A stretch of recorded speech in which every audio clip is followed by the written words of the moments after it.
So àwọn aṣọ yẹn, àwọn aṣọ ẹ bá mi tò wọ́n sínú wardrobe so that box yẹn wò mí box ni kẹ́kọ̀ọ́ máa kó sí corner. Ẹ farabalẹ̀ kẹ́ wo gbogbo àwọn oògùn kankan.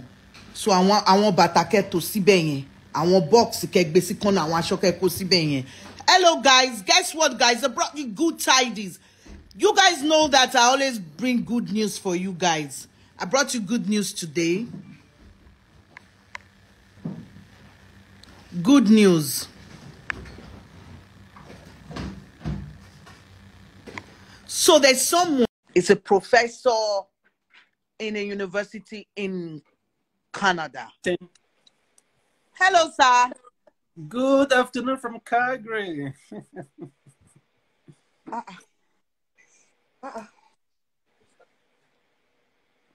Well done, sir. Good afternoon. How are you doing? I'm fine, sir. How are you, sir? I'm good and well. Please, sir, I would like you to introduce yourself to everyone, sir. Okay, thank you very much. First of all, let me say thank you for this your graciousness to host this live session. Thank you very much. So I'm Dr. Kinsley as a hero, and although I'm Canadian now for many years, but I'm originally from Nigeria, all right? And by way of career, I'm a neuroscience researcher at the University of Calgary, so where I do neuroscience research, and I mentor postdocs, PhDs, students, and stuff like that. But what we're here for today is what I do as a way to help people, you know, and that is I am the face of DROK Edu Consult, or Instagram Info Sessions with Kinsley. And we are an educational consulting and strategic firm in Calgary. We're located in Calgary, Alberta, in Canada. And what we do is that we help people, you know, just work alongside them to get them school admissions, and then also just settle them immigration-wise in Canada. So, sir, before we go on, I would like you to tell people your name, and so that they will know that they can actually Google, go on Google, tell them which school you work with, so they can tell them your full name and the school you work with. Okay, so my name is Kinsley Ivazehebo, Dr. Kinsley Ivazehebo, you know, and I do my neuroscience research at the University of Calgary in Alberta, Canada. So if you just search for me on Google, Dr. Kinsley Ivazehebo, you know, you find my profile there. It's there. That's who I am, and that's what I do research wise. Okay. Okay, guys, don't worry. I'm going to put his name once this live video is off. That's why I'm going to be fast. I don't want the live video to be too long, so that it will. I didn't want to post, but Mr. Kinsley begged me, and I realized that okay, this is a very good opportunity because I got to realize who he truly is. So I'm going to put his name, and when I post this stuff. So, sir, what makes you different from any other educational consultant? Okay, thank you very much, Tony. Thank you for that question. So what makes us different? Two distinct things makes us different. The first thing is that I am in the educational sector.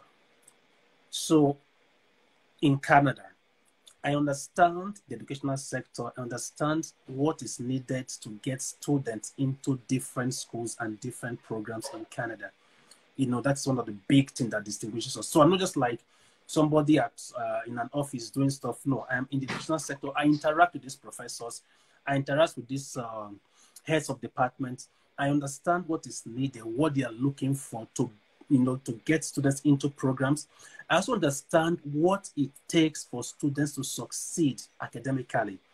I also understand what are the current trends, the best fit programs, you know, for those who want to come and study in Canada. The second thing that makes us very distinct is that before we make any application for any student, we sit down with that student in a consultation session. And the purpose is to understand what are your long-term goals. So we don't just make applications because it's an application to make. No, we understand what your long-term goals are. We understand what you want to achieve career-wise. We understand what are the current occupations, careers that have got long-term prospects in Canada. We understand all these things. And based on all this knowledge, we advise clients, students, which is the best program to study. Now, for those who are looking at master's program, PhD programs, we also take into consideration very strongly what their academic and career progression has been. Let me explain this. Let me explain this. For example, somebody studied geology, graduated like 8 years ago from university. Now, because of work situation, this person has been working in the bank for the past 7 years. Now, ordinarily, when the person wants to come and do a master's in Canada, the first thought that comes to the person's mind is, I want to do geology. But the way it goes when it comes to school applications, getting your study visas, and settling into Canada, is that that person does not have what we call academic progression for geology. The person has a career progression for banking and finance programs. So we sit down holistically, look at the whole picture, and advise the person. Sometimes there are people who have children and don't want to come and study. So we sit down, we put the family into the picture, we look at the program that is best for this person, looking at the long-term career prospects, and then how the family fits into the picture, and we can advise accordingly and say, this is the best program, for you to study, looking at your entire picture. So some of the things that makes us very distinct from other persons. So what is the easiest route? What's the easiest route to move to Canada in 2022? Right now, I would say when you say easiest, which means no roadblocks, no obstacles, is the study route. And let me explain that because there are other routes too. But let me explain why the study route is the no roadblock, no obstacle route to moving to Canada. With the study route, what you need or what we do, we get you school admission. We get you school admission. We also get your study visas, and you're here in Canada. You see, more than 99% of students, international students, end up being Canadian citizens. So when you get your school admission, you get your study visa, honestly, in this guys, you've gotten your Canadian citizenship because you will end up on that path to Canadian citizenship. Now, that is the easiest route. There are other routes like the federal skilled workers, the express entry, and those kind of routes. There are other routes like that, But you see, those routes, they have limitations. Those routes, They have different limitations, and those routes, for example, age is a factor in those routes. Age is a factor in those routes. And as the person is getting older, the person can no longer get the visas, So study for now is the easiest route to move to Canada as we speak. What are the cost implications? Because you are just saying route. I hope it's not expensive, sir.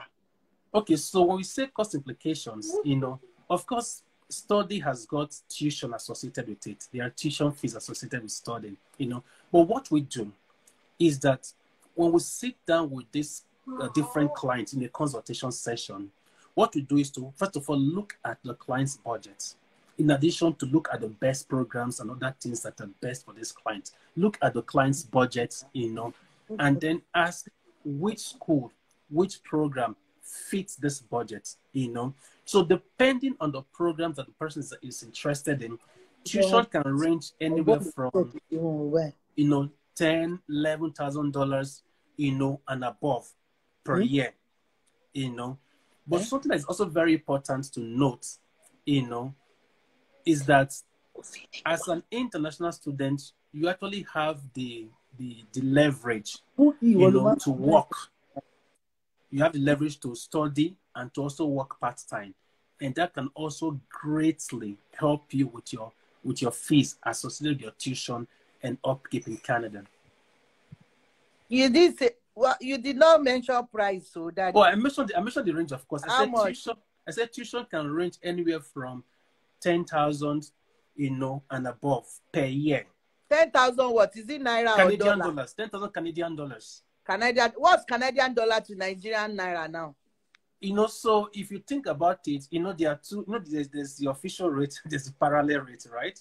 The official rate is about 330 naira to a Canadian dollar. And actually, what I normally encourage students is that when you get to school admission, go to your bank. Wow. Yeah, go to your bank, Was you know, even get a Form A, because when you go to the banks in Nigeria, so you want to pay tuition with a Form A, they can give you the fill at the official rate. It's what I normally encourage people to do. Go to your bank, get a Form A so you can get the official rate, because the black market rate is far higher than that. So you don't want to put okay. that so much money, right? So I normally encourage students to just do that. So, Daddy, is it advisable for both partners and children to move into Canada together or separately?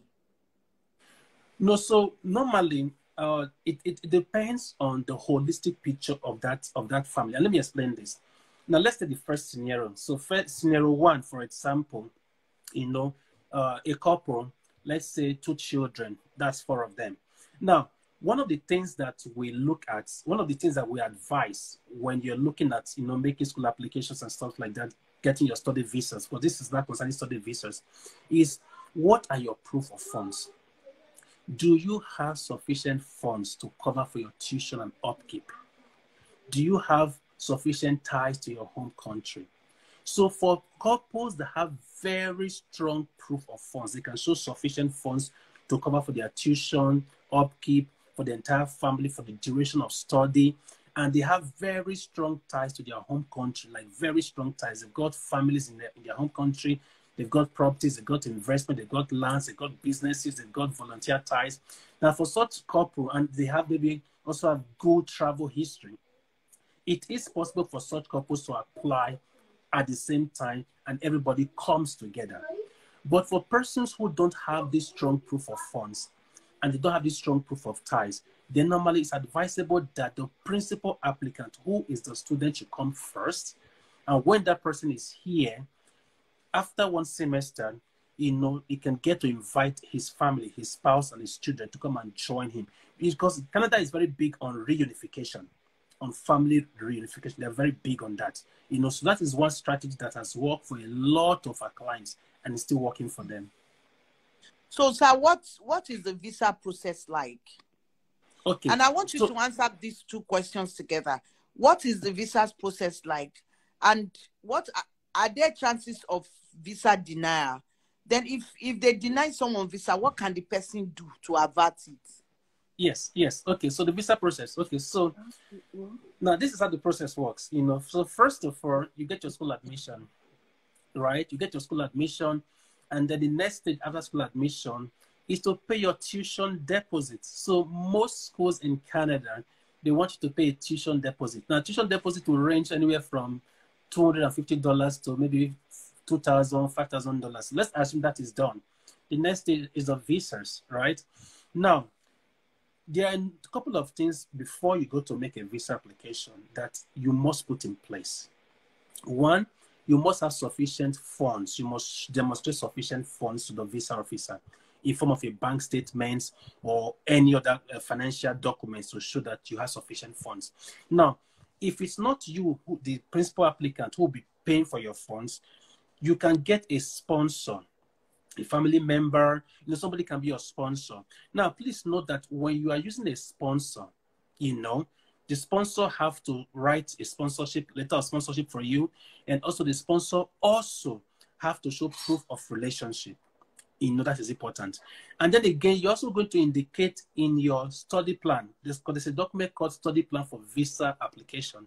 You're going to write a very good study plan also, indicating who you are, what your background is, why you're choosing this school, this program, what your proof of funds are, what strong ties you have to your home country, what your plans after graduation are, So you're going to get all these documents, your financial documents and everything, and then you're going to make a visa application. Now, study visa application takes anywhere from, I've seen a range of them. I've seen the one that took 1 month. I've seen the one that took six months. So just anywhere from 4 weeks to 6 months, and then you make a good visa application. Now, when you submit your application, the way the Canadian thing goes is that you submit your application. There are no interviews. You go, you submit your applications, and then the visa officer reviews your file. And then based on the evidences you have provided in your visa application, then they take a decision. Now, at the point it's going favorable for you, is when they ask you to do a medical. At that point, that is going very favorably for you. They ask you to go do a medical. And most times, after you do your medicals, within 2 to 3 weeks, your visas are approved. Is there a chance of visa denial? Yes, there is a chance for visa denial. There are chances for visa denial. You know, if the applicant does not show sufficient proof of funds, because more than 90% of visa denials hinges on 2 very important factors. The applicant does not show sufficient proof of funds. The applicant does not show sufficient proof of ties. Those are where 90% of visa refusal stands on. So those are the 2 things we always tell clients. Make sure that you cover these 2 areas very strongly. So if somebody is denied a visa, what should the person do? The first thing the person should do, get what they call a GCMS note. Get your GCMS note. A GCMS note tells you the precise reasons why the visa was denied. When people are denied visa, they just give them like a generic note. But your GCMS note, which you can get, will tell the exact reason. And then when you get your GCMS note, address those issues that were raised in the GCMS note point by point. When you address them, you are almost likely to get your visa when you reapply again. You know, so that is what we normally advise when people are denied visa. Get your GCMS notes, address the issue raised in the GCMS notes, and then make your study visa reapplication. Okay, sir. I don't want the live video to be too long, because if it's too long, a lot of people will not watch it on my page. Yeah. So what I'm going to do now is, sir, I spoke to you, I got to know you, and I Googled about you. I see that you're genuine. And I'm sure a lot of people, they're going to send you message.